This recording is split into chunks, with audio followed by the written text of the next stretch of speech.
Good evening, ladies and gentlemen. As always, we begin with a thank you to everybody for coming out in the evening. And of course, a reminder to turn off your cell phones. This is the fourth presentation in our Hilchos 101, a fresh halachic perspective on basic Jewish practices. And tonight, I'm grateful to Rabbi Jay Lyons, who's the director of the Florida Division of the National Association of Chevra Kadisha, for joining this evening. And on account of his presence, we're going to split the time. So I have to work very quickly because we're looking for the presentation to be about 45 minutes altogether. And afterwards, we're going to open the floor to questions for Rabbi Lyons, who has a lot more experience in these matters, and will hopefully have a lot more to share just about the general scene about what's going on in Florida, beyond what his presentation is. His presentation is more in line with the questions and the theme for tonight, but when we open up the floor to questions, we're hoping that people will ask questions which are pointed and hopefully relevant to everybody. And we're going to ask people to combine their questions in a public setting for that. I'm sure Rabbi Lyons will be available afterwards for people who have more private or personal questions, and hopefully we can make that distinction in terms of the Q&A that's public, and we'll shut down the Q&A around 8:35, I would imagine. Okay, in the handouts that you've been given, there are two handouts, one which has my name on it, and that's for my half of the presentation. The other one, which has all the English on it, that's our Lions presentation. He's a little better prepared than I am for this evening. And so for mine, what I'm essentially looking to do is, if any of you saw the flyer, you saw that there were a number of questions which were being posed. The first 5 or 6 are the ones which I'm going to be addressing, and I'm going to be looking at it strictly from a halachic perspective, in the sense of what halakha has to say about these questions. And I'm going to conclude with just a couple of parting thoughts which relate to the last questions, and an introduction to 2 other pages which were not handed out, which I hope you'll avail yourselves to.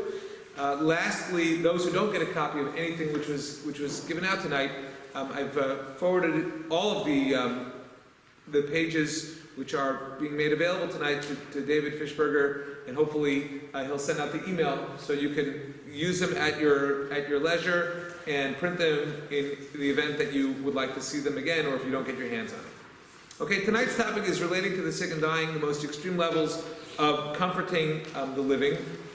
And before we look at the actual sources related to the questions, I'd like to draw your attention to the first introductory source, which is at the very top before it gets into boxes, and that is the following law, which is Mevakrin Chole Ovdei Kochavim Mepnei Darkei Shalom, which means that we also visit people who are not Jewish, okay, on account of the ways of peace. So it's important to bear in mind that anything which I'm going to be telling you tonight, obviously things which are of a halachic nature in terms of how we go about dealing with people at whatever juncture, when it's something that's a clearly halachic issue, so that's the way we deal with Jews. And of course, Rabbi Lyons' topic in particular, and the points which he's going to address, are particularly for Jews. But when it comes to the issues of dealing with and visiting those who are sick, we apply the same principles of Bikur Cholim to Jew and non-Jew alike. And it's important to mention that simply because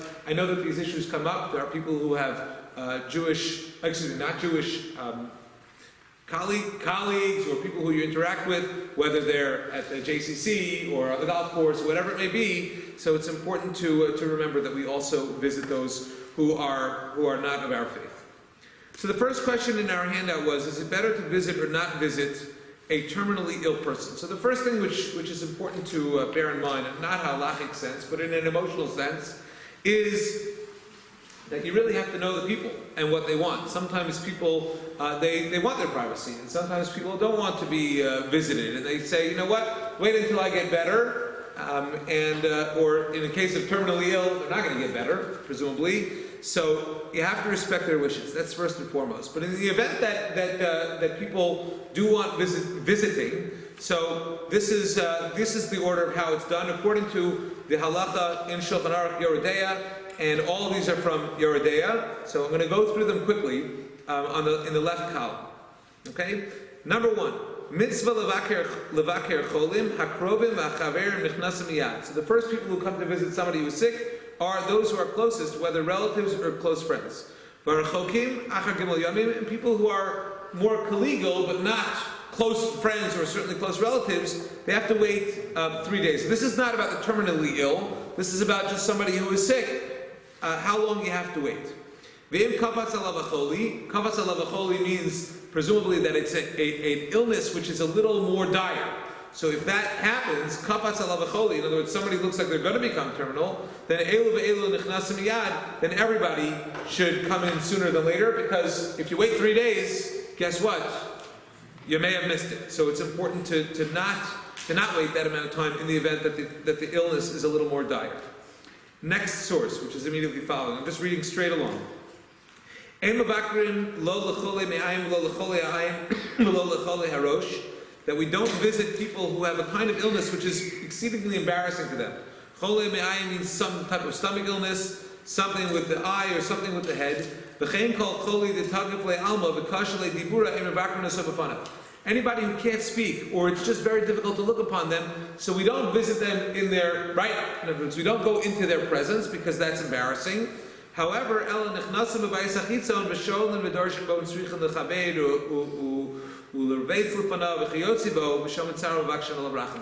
what you do is you go into an anteroom. Now, in a hospital, it's a little harder if that's the case, but in a house, it's certainly, you don't go into the bedroom. Or in a hospital, you don't go to the hospital room. But sometimes there is, especially if there's a curtain, so they put a curtain because they don't want to be seen that way. Or because it's embarrassing. So you go into an anteroom a little outside, and you converse with the person, you talk to the person. If speech is a little harder, we're going to save questions to the end. Okay, we'll have questions with both Rabbi Lyons and me afterwards. So this is the way which is done, and the main goal when it comes to visiting somebody who is of an illness of this kind is the last line, which is Shomin Saro Vakshan al Rachmin. That if you hear the person correct, so you hear the person just explaining, this is what I'm going through, this is my situation, this is my problem, this is my stomach issue, my eye, my brain, or whatever it is that they're going through, if they can explain it, we hear their difficulty, we hear their pain, so that then what's supposed to be triggered within us is to be mavakesh aleim rachamim, to ask for mercy on their behalf. Sometimes asking for mercy on their behalf is that they should get a refuah shalema. And as we'll soon see, sometimes asking for mercy on their behalf is that God should be merciful to them and end their suffering. Okay, the first time that I ever heard this was actually from Rabbi Aaron Bina. Rabbi Aaron Bina, who's formerly of Yeshiva Kotel for a very long time now, of Yeshiva Netiv Aryeh. So I remember when his father, I believe he had Alzheimer's, when his father was a powerhouse of a rabbi in his time and in his prime.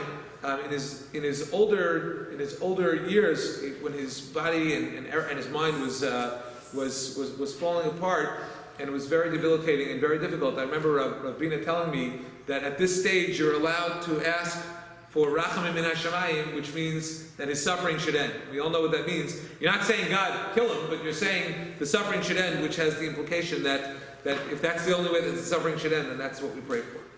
Okay. The next halacha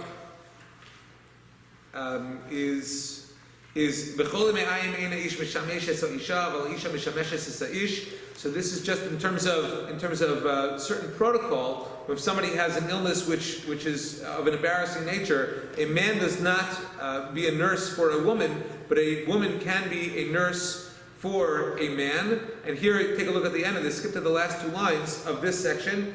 Sometimes we change a person's name in order to tear apart their gzar din. Oh, right, okay, that's the part that I wanted to bring. Sometimes we change a person's name.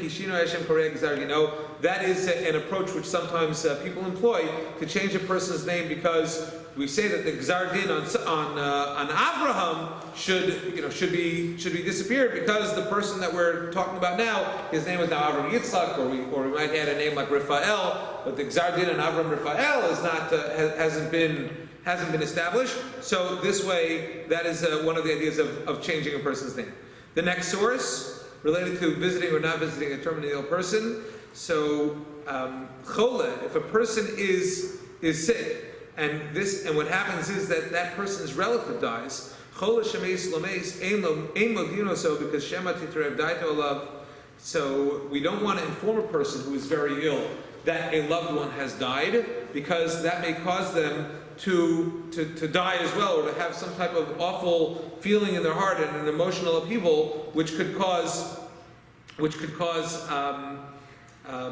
their illness to take a turn for the worse. So simply, is it better to visit or not visit a terminally ill person? To summarize, so I mentioned at the outset, it depends on how they feel, but certainly to be respectful of the illness which they're in, and in the event that the person doesn't have a type of illness which is so embarrassing, but it's just, they're on their last, they have their final moments. So I think that especially if they're not aware, okay, which sometimes happens and is I don't know if it's often the case, but sometimes it is the case where the person is not aware. I think it certainly is appropriate on account of the things which we're going to be seeing soon in terms of preserving dignity or to be present at a deathbed. So we take a look at the next question, which is on the right side. Is it more respectful to preserve dignity or to be present at a deathbed? So by preserving dignity, what I meant in the question is that sometimes you hear somebody say, you remember the person the way they were, don't remember them how they are now.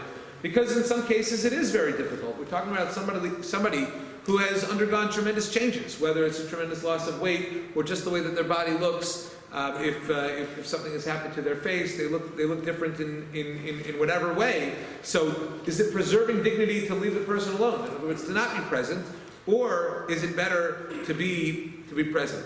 So on account of a whole number of things that Rabbi Lyons is going to talk about, it is our view, and it is a halachic viewpoint, that it's better to be present at the end of a person's life, if at all possible. Take a look at the first set of sources here, and look at what the halachos are entitled. Vidoy hachole v'ketzad omrim. So I'm not going to read the second one. The second one is actually the text which is done, but we try to help a person say vidoy, say the confessions from their sins before they die. So the Seif Aleph here, this first chapter, this first paragraph in the top sources, Natolamus Omrim Lo Hisvada.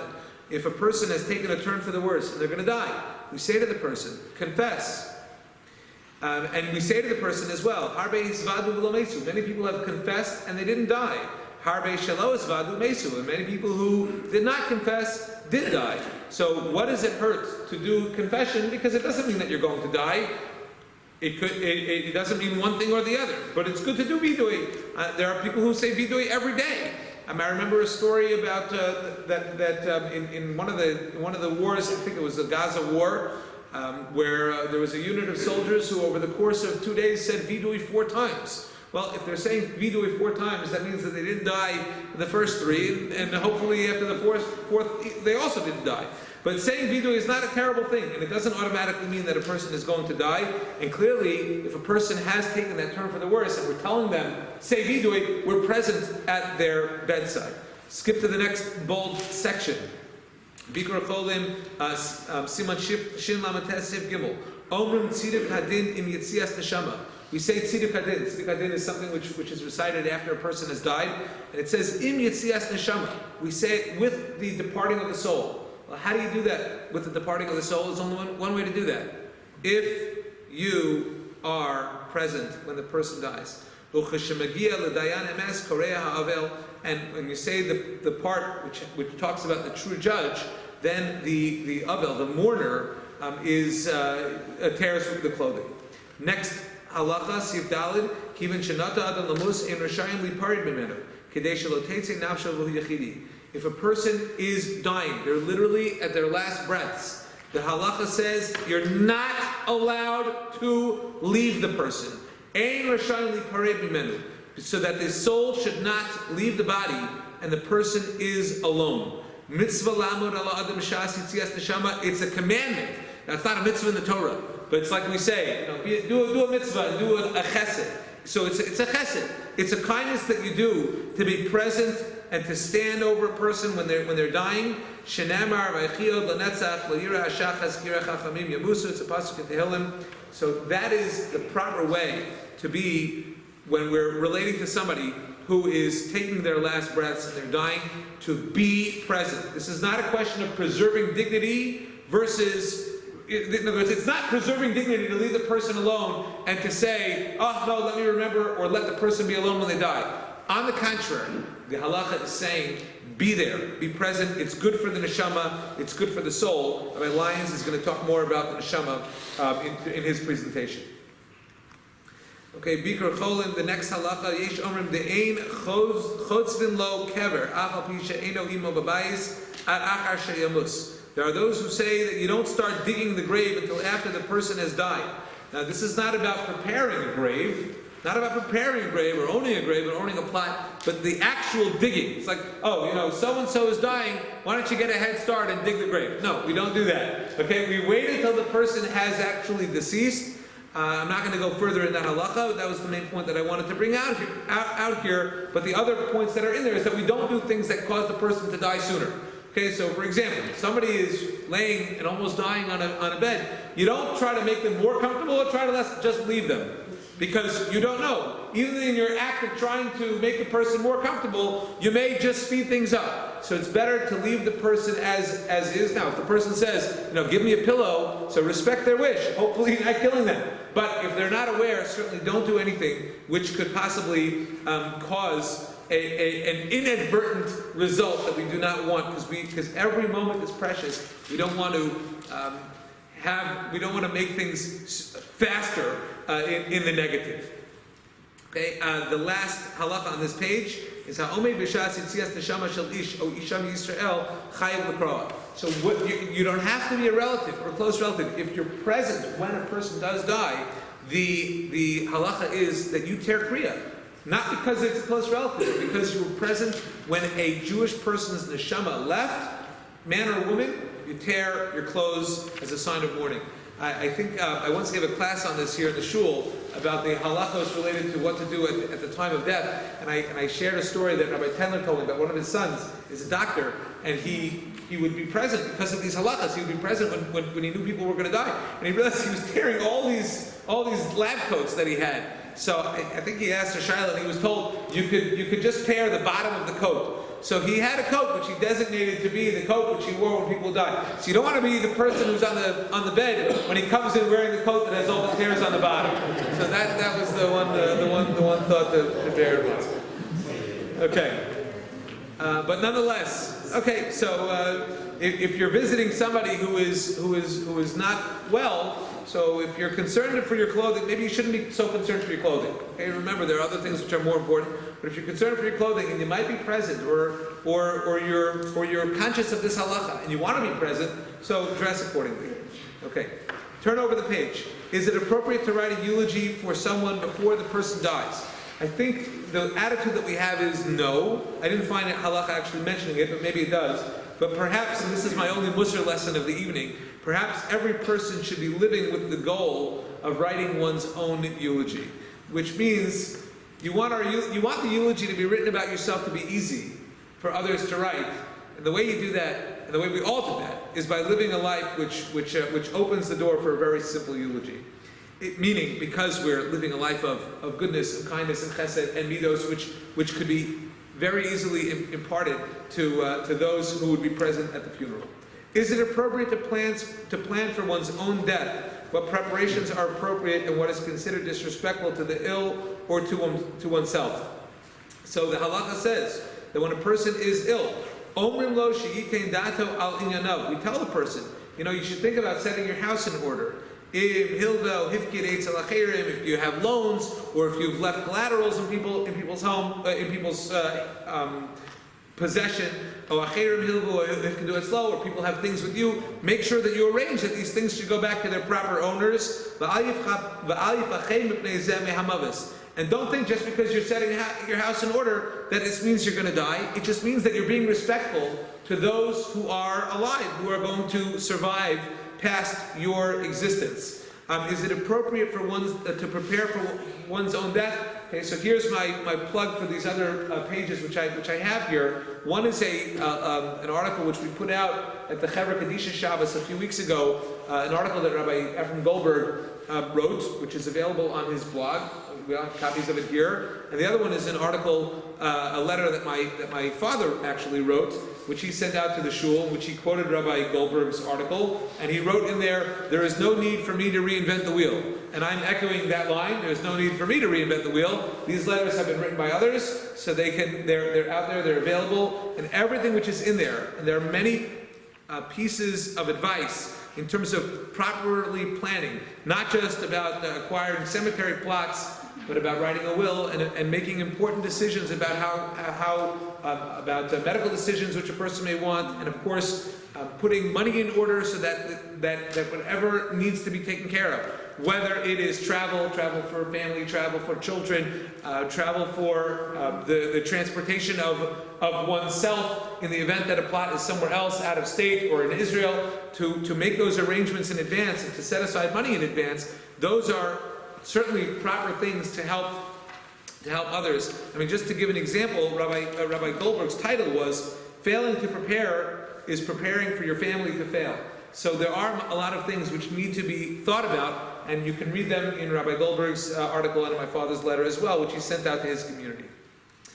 In what way does the modern world impact these kinds of decisions? Okay, so there's life insurance. There's health insurance as well in the modern world. That is one thing. There are a lot of decisions which need to be made with reference to doctors and the kind of care, whether it has to do with intubating, or whether it has to do with being on ventilators and the rules thereof. So there are a lot of important documents which the National Association of Chevra Kadisha has made available, some of which are in the hallway, and of course the things which are on the list. But take a look at this halacha. Ha'omer al tiparu min chasav ein shomen lo. If a person says, "Don't bury me using my own belongings," guess what? Don't listen to him. Okay, he is responsible. El motziin miyorshav kol tzorchei kuroso al korcho.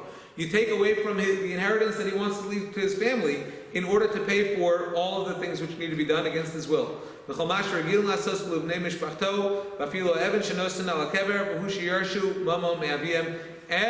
that needs to be done, it doesn't have to come from a community fund. It comes from the family's assets, first and foremost, as long as he left money for his children. Obviously, if the person had nothing when the person died, then presuming that they're actually poor, as opposed to that they gave everything off to their children. If the family can afford it, then they should be paying for it. If the people have absolutely nothing, they had nothing, and their children have nothing, then we can talk about tzedakah kicking in and taking care of it. Even somebody who had no money and said, "Don't bury me." Okay, nowadays this is an issue which comes up. People say cremate, people say put in a vault, people say, find the cheapest way to get rid of my body, throw me in the river, throw me in the ocean. We don't listen to them. Okay, and Rabbi Lyons is going to talk about that as well. Is it proper to be an organ donor? That was one of the last questions, and the answer is yes. Okay, if you can save somebody's life with your organs. So we don't nowadays, because medical science can do that, we don't talk about nivul hames, that this is a desecration of the body anymore. We say yes, if your organs can be used to save somebody else's life, you can save somebody's life even after you're gone. So there are ways to do it halachically, which is obviously a topic of a much longer discussion, based on how a person views and understands the definition of death, whether it's cessation of the heartbeat or brainstem death, much longer discussion. But simply put, yes, it is proper. And the question of, are these two values mutually exclusive or contradictory? Sorry, that was supposed to follow from, is it more respectful to preserve dignity or to be present at a deathbed? So I went a little out of order and I apologize. So take a look at the last two sources on the page, which are on the right on the back. And number one,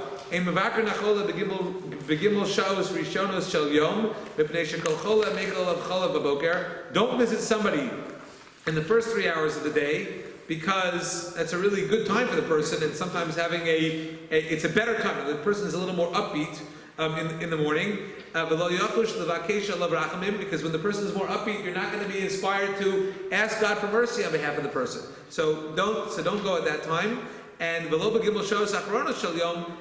at the last 3 hours of the day, because at the last 3 hours of the day, the person is exhausted, they look terrible, they look awful, and you're going to say, you know what? Shmerel's going to die, forget it. It's like it's not even worth davening on behalf of him because of how terrible he looks. The Chol Shebikar V'lo Bikesh Lav Rachamim Lo Kiyem Mitzvah, an important message in Bikur Cholim, just fulfilling the mitzvah properly, is that if you go and you don't pray on behalf of the person, it says you haven't fulfilled your mitzvah of Bikur Cholim. Okay. All right, I'm going to conclude with that. I'm going to skip the last halacha there. We'll just leave it for now. I want to give the time to Rabbi Lyons now. And of course, we thank Rabbi Lyons for his presentation. You can switch to his page, which you have gotten. If anybody didn't get it, please let me know. Everybody has Rabbi Lyons' page? I'll do that. Okay, thank you very much. Hello, everyone. I'm Rabbi Jay Lyons, also go by Rabbi Yaakov Lyons, live in Boca Raton, just right down the road here. I'm happy to be here. I usually do this presentation in about 3 or 4 hours. I understand I have 22 and a half minutes, so we're going to go very quickly. From a halachic point of view, if there's nothing else that we accomplished today, just sort of dovetailing on what Rabbi Bill was talking about, halachic organ donation, end-of-life issues, the who's making the call, who's doing what, etc., etc. Everybody over 18 years of age should have a halachic living will. We have the packets outside. It is an extraordinarily simple document. It is basically saying, you decide who in the world loves you most. You then make that person your healthcare proxy. In other words, that person has the legal right to make decisions on your behalf. If you're not able to, you're not ceding power to some lawyer who's going to, you don't trust. It's not a matter of whoever the doctor is and maybe you're traveling, you don't know who he is. It's not what it is. It's a matter of who in the world loves you most. That person, you make them your proxy. There is an alternate proxy, so now you need to kind of figure out who loves you second most, whatever. Okay, you need to figure out that person. That's actually the hard part. Then it's a matter of filling out your name, your address. If you need help with any of that, we have people who can help you, and get it signed by 2 witnesses. The idea is that there's in legalese, there's something called patient autonomy. So if the doctors want to do one thing and the patient says, no, I don't want it, I want you to do this. Oh, it's futile, or whatever the argument is exactly. The patient is autonomous. If the patient cannot speak, now who has the autonomy? The answer is not the spouse or the next of kin. That's not necessarily the answer. The answer at that point is extraordinarily complex. Extraordinarily complex. Furthermore, there are issues where you have post-mortem issues. So, just to tell you a horror story, there was a doctor, I believe he was from New York, and he found himself in Washington State. And he loved mountain climbing. And so he ended up mountain climbing in Washington State. Wonderful. The story ends tragically, and he was in the custody of the medical examiner. The body was in the custody of the medical examiner, and the medical examiner wanted to do an autopsy. Which was ridiculous because he froze to death. I mean, there's no question. Okay, but he wanted to do an autopsy, and the wife was protesting. But the next of kin has no say with the medical examiner because at that point it's a criminal investigation, right? So it's not like a spouse or a child can protest because who do you think you are? This is the police department over here, right? So the whole team of lawyers from New York, volunteers, were trying to do this, and they fought it, and he wanted it, etc., etc. And the judge ruled in favor of the family, let's call it, and said that there can be no autopsy. And the medical examiners came up in court and said no lawyer from New York is going to tell the medical examiner in Washington what to do, and he filed an appeal. And the judge said that the legal team had 72 hours to respond. In the end, they prevailed. Okay, the story ended. I mean, as happy as a story like this can end, but the story ended that he had a proper burial. I believe he was even buried in Eretz Yisrael. The reality is, had he had a halachic living will, it may have gone as far as court, maybe, depending on what the medical examiner actually thought. But there is no way he would have appealed it, because the wishes of the patient, I don't know, you have to determine the medical examiner terms, but we'll call it the patient. The patient autonomy, the wishes of the patient are very clear. The halakhic living will is a document.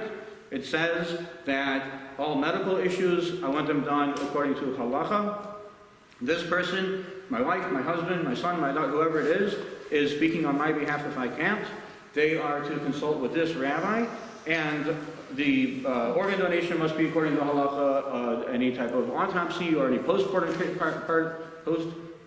treatment must be according to halacha, etc. And the medical examiner at that point would not have argued with it because the wishes of the deceased were clear. The medical examiner in Washington can argue with the lawyer in New York, but he's not going to argue with the patient himself. That's the basic idea. And even just in medical situations in the hospital, it's not necessarily the case that that the next of kin has to say. So please, I implore you. It's one of these documents that you look at it, and it's a little bit scary because it has medical in it or something like that. But it's not a big deal. Anytime somebody goes into surgery, you've likely done something like this where you named, if it was a general anesthetic, you probably did name somebody as your medical proxy. That's simply all this is. And again, you're ceding power to somebody who you know loves you. That's my segue. Okay, now, usually I do this whole talk and we have all types of inspiration. There's one thing also that Rabbi Bill mentioned, that it's a mitzvah.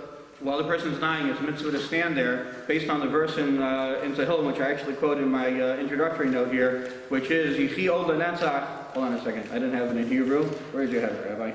Yichi od lenetzach, that he'll live forever, meaning not that the person is going to live forever, but the person is going to have eternal life. The person is going to have the eternal reward in the world to come. He's going to be inspired to live a godly life. Why? Lo yira shachas, he's not going to see his own destruction. Ki yira chacham yamusu, because he saw a wise man die. Person confronts death, and the message is an inspiration to live life properly.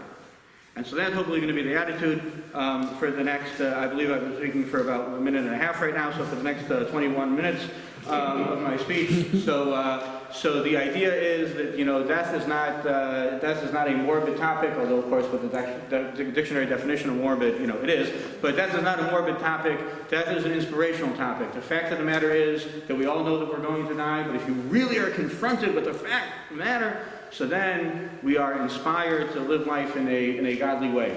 And it's a fascinating halacha when you think about it. We'll talk about shmira in a moment, but it's a fascinating halacha because most of what we're going to discuss in terms of the Chaver Kedisha issues are for the benefit of the nifter, for the benefit of the deceased.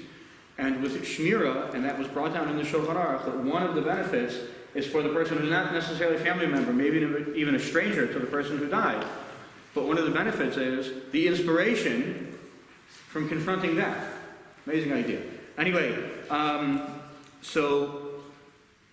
we'll start with number one over here. Section 1, what's the big deal? So the verse in the Torah, the mitzvah of burial is Lo Solomon Nivos ala eitz, that you shouldn't leave his body on the tree. Ki kavortek rena b'yom hahu, ki kilos holikim tolei. You should bury him that day because it's the humiliation of Hashem that's hanging there. So we'll skip a little bit if you go to source 4. The idea of this this image of God, the Tzelem Elokim, is based on I don't know if this is based on a swarm, but just the way we'll explain it is based on on Rashi. I apologize. Yes, on Rashi, on the pasuk that. Hold on a second. Where's my swarm? Sorry. Okay, my source numbers are off. We're going to skip to 6, and then we're going to do 4, and that's going to explain 1. Here we go. Number 6 is from Genesis chapter 1, verse 26, which is that God is creating man. I guess that's source 5, okay? But the Sforno says that the image of God means that however we the issue he deals with is that we were created like our image, God says. Like our image. So the way that we are like God is that as far as our actions, in a sense we're angelic, because the angels, unlike animals, angels can perform deliberate, thought-out actions, not just instinctive things. But angels don't have free will. We do have free will. So we're not like angels. We're loftier than angels. Now, if you think about it, that's fascinating.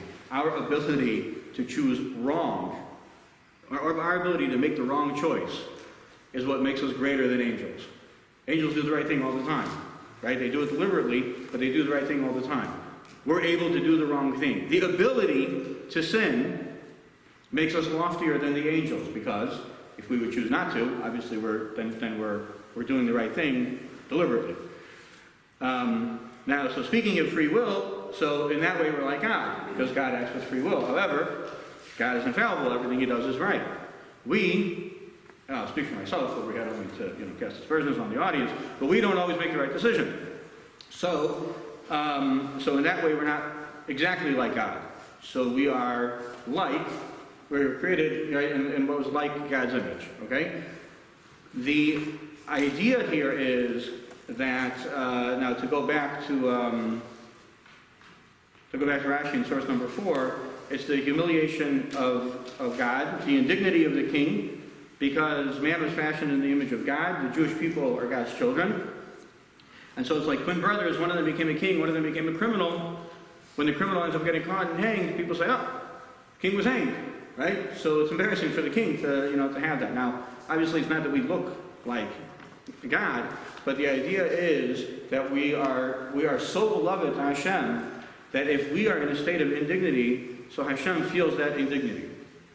So, first off, number one, with anything to do with all Chevra Kedisha issues, is that because the body is in a state of indignity, we are honoring Hashem. It's a mitzvah ben Adam l'chavero. It's a mitzvah between man and God to take care of that person because of the pain that God feels. Now, to focus on the deceased for a moment, if you look at number 7, one very quick point in closing also is that which is source number 3, is that the verse before in Devarim, the verse in the Torah that tells us the mitzvah of burial is talking about a criminal who was executed by Beis Din.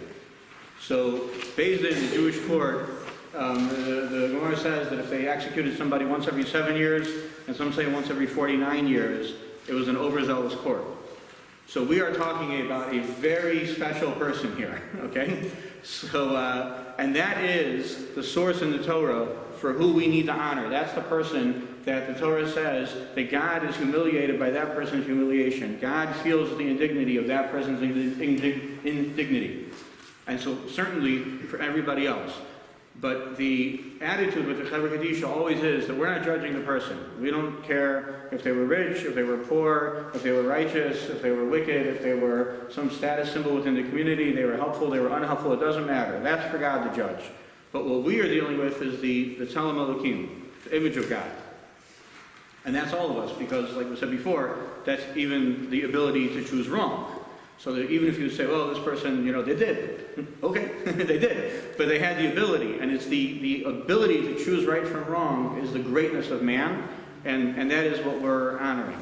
Now, furthermore, there's a little insight as far as people speak in terms of a chesed shel emet, right? A chesed shel emes. And the idea is that the person can't thank you. You're doing a kindness for them, and they can't thank you. And this could happen with living people also. You might do something for somebody that they don't notice, or they notice but they don't know it was you, or whatever it might be. So the insight that we're about to discuss is that the person can't thank you. Okay, they will not thank you for anything that we would do for them after they die. I guarantee you they will not thank you. But it does not go unnoticed.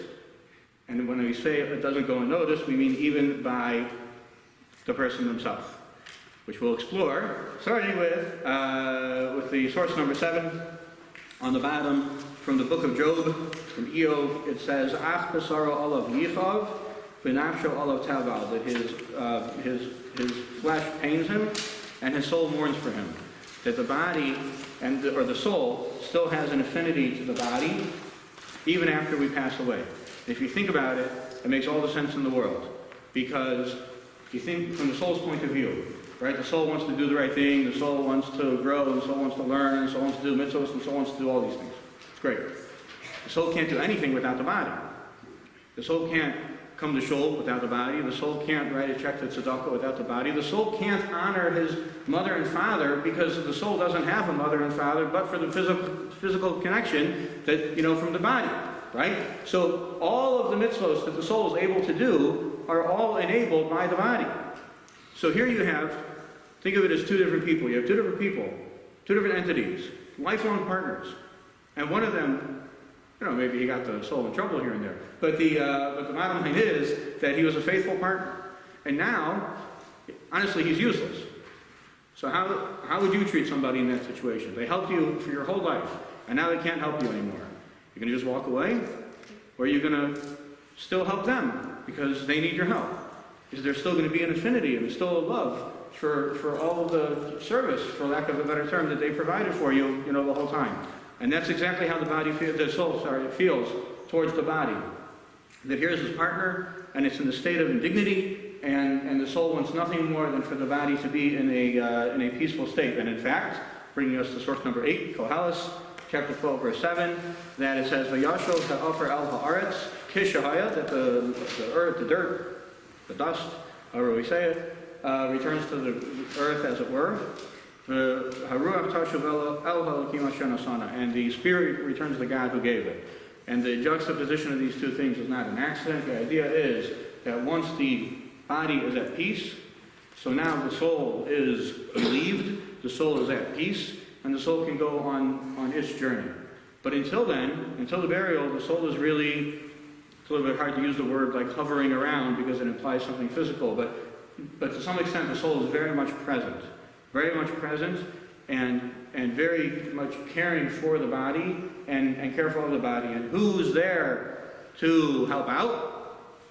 So it's the Chaver Kadisha, it's the mourners, it's the people who are around, whoever that is, whoever's taking care of the body. But the idea is, and it's really very, very important to realize, that when we speak in terms of honoring dignity or honoring the deceased or anything like that, the reality is that it really is all focused around the deceased, him or herself, and that it is the soul is aware. There's one funeral home; it's a national chain, and in the prep room where we do the tahara, they have this whole thing with their logo on it, and it says that you should act with the reverence as if the family members were in the room. Okay, if I were making a sign, I would say, you should act, right? Okay, remember that, right? As if the family was in the room. Okay, I would say, you should act with reverence because the person himself is in the room, right? It was the soul of the person is in the room. The person's very much right here.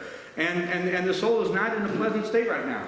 So you should act with reverence because, not as if, but because the soul of the person is very much present.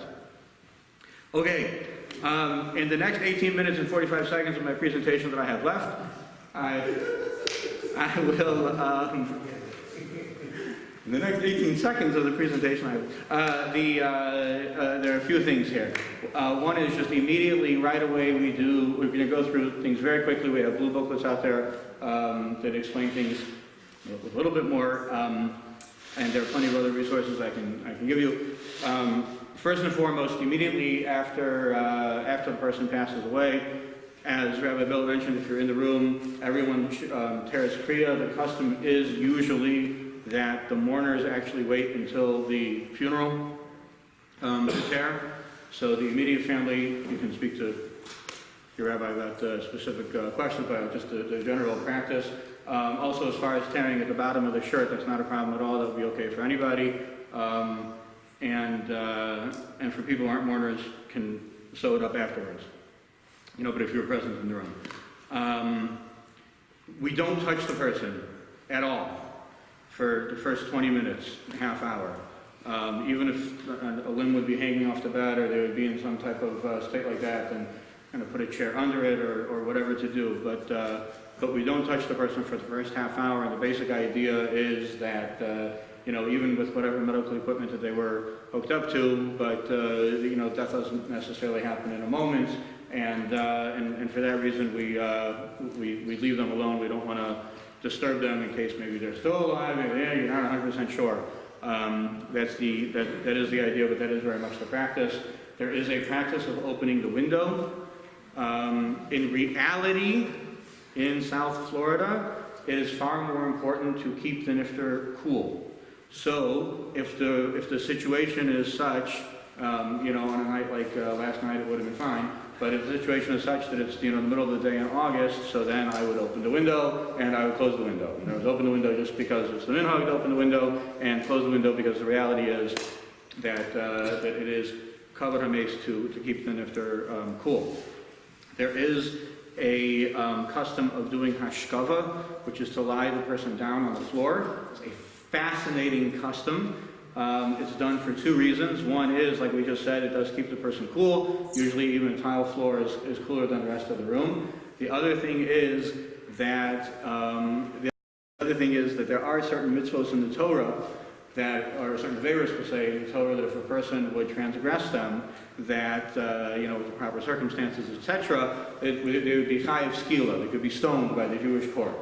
So what you have is, in this situation, you have a dead body on a stone floor. Okay? And that, we say, should be a kapara. It should be it should be an atonement in case, God forbid, this person did any tremendous sin, right? That this should be as if they received that punishment, which is an atonement. Fascinating custom. The eyes should be closed, the limbs should be straight, the body should be covered, with a sheet, and the mouth should be closed. All that's part of Shmirah. The other issue of Shmirah is that it's a matter of keeping the body safe. With modern times, the biggest thing that has changed in modern times, two things have changed in modern times, was refrigeration. Every funeral home has, like what a restaurant has, where you have a walk-in refrigerator. With that, back in the day, if you were doing Shmirah and it's time to daven, you don't daven, because you can't daven in front of the nifter and you can't leave the nifter. So unless you would have somebody who could, who could relieve you, so then, then that would, you just would be potter from davening. Nowadays, with refrigeration, the reality is that the nifter is in a different room. There's no way you could stay in the room, right, with the nifter. So therefore, Shmirah nowadays has taken on a whole new aspect to it, where the nifter is safe from any animals or anything like that, and the shomer isn't really in the room with the nifter. So the reality is that shomer do take breaks, and a shomer does daven with tefillin on, right, etc.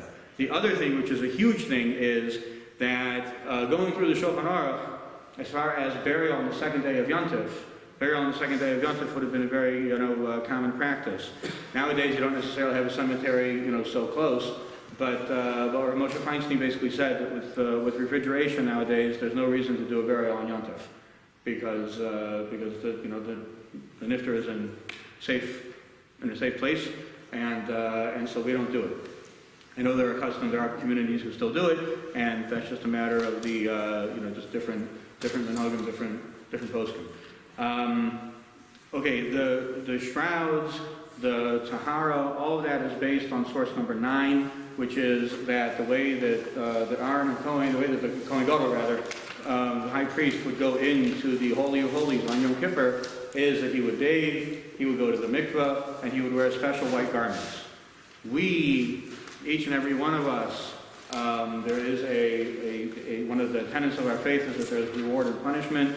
The final ultimate judgment day is after we pass away, and so therefore we prepare the body exactly the way that the Kohen Gadol prepared. We wash the person, we put them in a mikvah, or we use tisha kabin. We have the shrouds are modeled after the garments of the Kohen Gadol. Not exactly, but they're pretty close. The shrouds for the men and for the women are the same. The only difference is the design of the headpiece, but it's the same idea, is that everybody is their personal Kohen Gadol going into the Holy of Holies, and so therefore we, as a show of that, and to actually prepare them for that, that is the reason behind the tahara and the shrouds.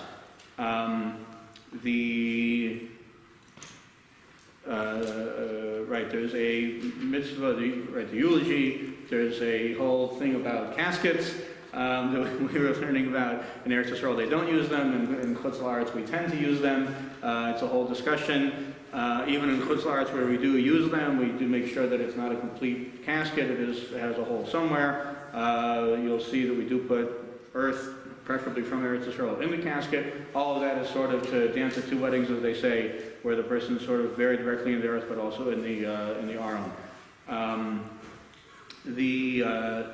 The grave is called the kever. Kever is the Hebrew word.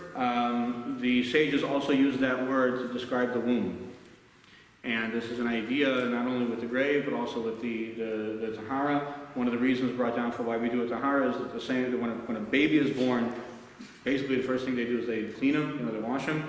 And so on the way out, we do that also in order to show that this is not a final destination, but that this is just a portal to the next world. In the same way, the womb is very much the portal from one existence to a very different existence. The kever is not the final destination, but it's the portal from one existence to a very different existence. But it shows our faith in the world to come. And then finally, just in closing, source number 11, sort of the "if you were God, what would you do" scenario. So if you were God, so there's one situation where right at the end of the Varim, that Moshe dies, and God is in charge of, doesn't want anybody around, doesn't want Moshe's grave to become some type of, idolatry place or really expensive museum or whatever the fear was exactly, and so God himself buries Moshe. But we see not only from the verse, earlier that it's a mitzvah, but that this is the way that God himself would do it. As far as, just one other thing, and I'll open up for questions. As far as what Rabbi Bill had mentioned, the reality is a person should pay for their own burial, from the inheritance, etc. If a person cannot, so then that is on the community. There was one thing that I did skip over, source number 2, that anybody dies, that it is the responsibility of the entire community.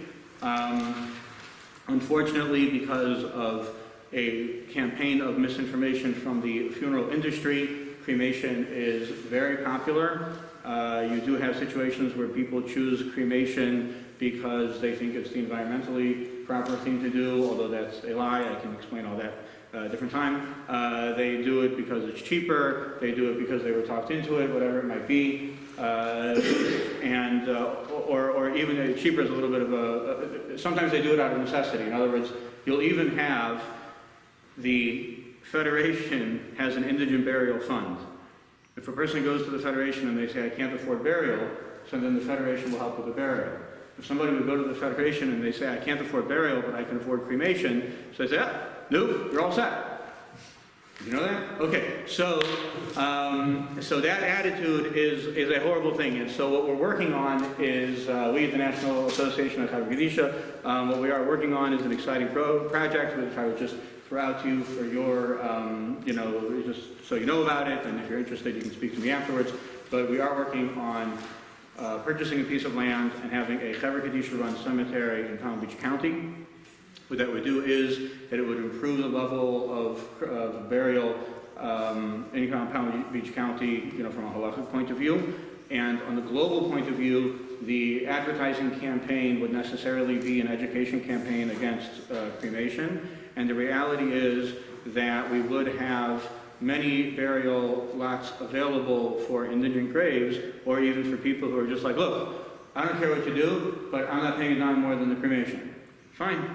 Okay, right? But as the community, from a community resources point of view, we would be able to absorb that for almost nothing, because it would really at that point just be a matter of labor.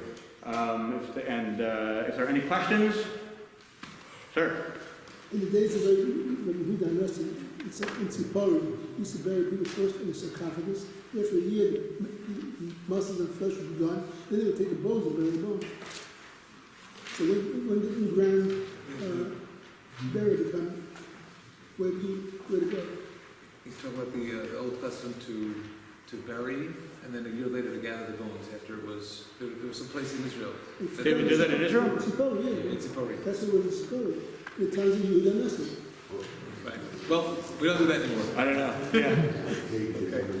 Yes. How can we keep up with the progress that the next interpretation is making toward producing a cemetery and the status quo and so on and so forth? Come up to me afterwards, we'll exchange numbers and email addresses, and we'll keep you posted. Yes? Robert, Bill mentioned before that about the changing the name. Was there a process for that, and which name do you use then on the stone? So actually, in the back of the sitter, the back of the sitter has or in a hymn book, it may have that as well. They'll have a format. The Shulchan Aruch has a format, but the sitter has just taken it from there. And there are different versions of a tefillah that does that. In the event that you feel that there is a chance, sometimes the person there's no chance, so they're not going to do that. But when there is a chance, people will take that prayer. And in the text of it, it says, even if the Gzar Din is on, Avram ben so and so, but the Gzar Din is not on Avram Raphael, to give the example that I gave before. So hopefully now that we've changed his name, whatever Gzar Din you had on that previous guy, well, that previous guy doesn't exist anymore. So let the Gzar Din go away, and this person who has a new name. That's the concept that we're hoping that the person has Refuah Shlema. Not just for men, for women. I've been present at both. What? Permanent. Right, and the name becomes permanent. Yes, that's the new name for the individual. Oh, hold on. Let me Marvin had raised the hand before. I don't know if the laws here is the same as we had in Maryland. My mother was sick, we were informed by Hatzalah that even if we have a halachic will, this, that, whatever, unless we have a specific form and tape it up to the bed, if they don't see it right away, they have to do all the stuff. Oh, okay, great. Okay, so I'll tell you, so one thing that we developed at the National Association of Hever Gedisha is something called an MS card, which I'll only give you if you actually fill out a living will. But the MS card it's two things. One is that it's a piece of plastic that goes on your driver's license, and if you look at my driver's license, you can't see the number because it says emergency medical instructions, okay? And in the back is a little card, okay? And in this card, I had a Gentile travel agent who I happened to be sitting next to at a fundraising dinner who only deals with Gentile clients, and she took a whole stack of these. And the card has all the information, your name, you do have a living will, who your next of kin is, who the rabbi is, contact information, etc. There is something called a living will registry, and if you do through the Aguda, I think the information is in that envelope. Whoever we need to thank, there are very holy people who helped out with this, but you can do it for free. And with that, if you have the MS card and you're on the Living Will Registry, you could end up in Hazard, Kentucky, God forbid, right? And somehow find yourself in the hospital. And while while the nurse is searching her head to find your horns, they can search the computer, and there you go. And in a second, with your number, they have a PDF of your living will. Right? In other words, with the Living Will Registry, because I wasn't lost, but it has a joke there. Right? With the Living Will Registry, any hospital in America can pull up based on the Living Will identification number. In other words, your living will is number 1, 2, 3, 4, 5, 6A, right? So then they plug that into their computer in the Living Will Registry. They have it on their computer, everything, the PDF scan of your living will. Okay? So it can literally be a hospital anywhere in America, and they have all your, besides the fact that the MS card itself has has the information of who your proxy is, and it has the information of who your rabbi is, and it has your information, which is important also. But it also, if you do use the Living Will Registry, so then you have that. So in literally in no time, they should be able to get it. And even if computers are down or something like that, the MS card itself basically says, only listen to the proxy as far as medical decisions. I oppose cremation. I oppose organ donation, unless this was your father's line that Rabbi Bill, the senior, had us put it in there. I oppose organ donation unless I've made it clear in a different instrument. Okay, so even that's in there, and so therefore you're covered with everything. So, but we only give it to you if you promise that you did. You have to have already done the living will. Okay. Yes. Many people in Florida have previously made burial arrangements 1,000 miles away. Right. What considerations might there be in that transport, and when is Tara and Tarichin performed? South or by the funeral home up north? Right, so we try to do the Tahara as close to the burial as possible, right, as late as possible. So the tahara is optimally done in the destination city. If there's some reason that that's not practical, it would be done, elsewhere. As far as arrangements, I do have, there is a from funeral director in Pompano Beach. His name is Yerucham Kopelman, who does a lot. The whole funeral home. It's really a beautiful thing that he more or less took over the funeral home. They don't do cremations anymore. They don't do fancy caskets anymore. They do everything, according to halacha, and they do a lot of transports. So any type of consideration about, there is a thing about having family on the plane at the same time as, a quasi-shmira and other issues just behind the scenes, you're dealing with the airline companies and details you don't want to hear about. But all of that, he knows all of that, and, he's very good with that. It's possible that the funeral home up north, has a funeral home down here that they deal with, and they can do it expeditiously, but either way, I would definitely say that if you have karka up north and you don't have funeral arrangements at all, for sure speak to Yerucham Kopelman. Yerucham Kopelman, I have his name, number, we can talk about it afterwards. I just want to conclude, with two final thoughts related to all of this. Number one, I think that it's a good idea for our shul to consider, we should just be talking about this, that if there are people who have arrangements, not that we're looking for them to be implemented anytime soon. We want everybody to live a long, healthy, and happy life, of course. But in the event that, as Richard said, that there are people who have arrangements made up north, that if the shul could be helpful in any way, it would be helpful if people could share that information with us. Maybe we'll look to make a form of some kind. We could put it in a safe place so that the shul could be instrumental and helpful in whatever way that we can. And on the same vein, I think we're at a stage that, again, thank God, even in the time that I've been here, I've been associated with the shul 6 years. There are a handful of funerals that we've had of members of the shul here. There have been some who have passed away elsewhere when they were up north or in Israel, unfortunately. But down here it's been very limited. But maybe it's time to think about if our shul and for our community can be making a Chevra Kadisha or a community Chevra Kadisha. These are conversations which need to be opened up for our shul, because I think that we're at that stage. And hopefully we'll never be busy. That'll be a good thing too. That's a blessing. An unbusy Chevra Kadisha is also a decent Chevra Kadisha. So that's a hope that we should have for ourselves. I want to thank Rabbi Lyons very much for coming, and he's going to stick around for a little while for any questions of a private nature or of a less crowd-oriented nature. We stuck to about an hour, so we thank you all very much, and thank Rabbi Lyons. Okay. Go ahead. Thank you.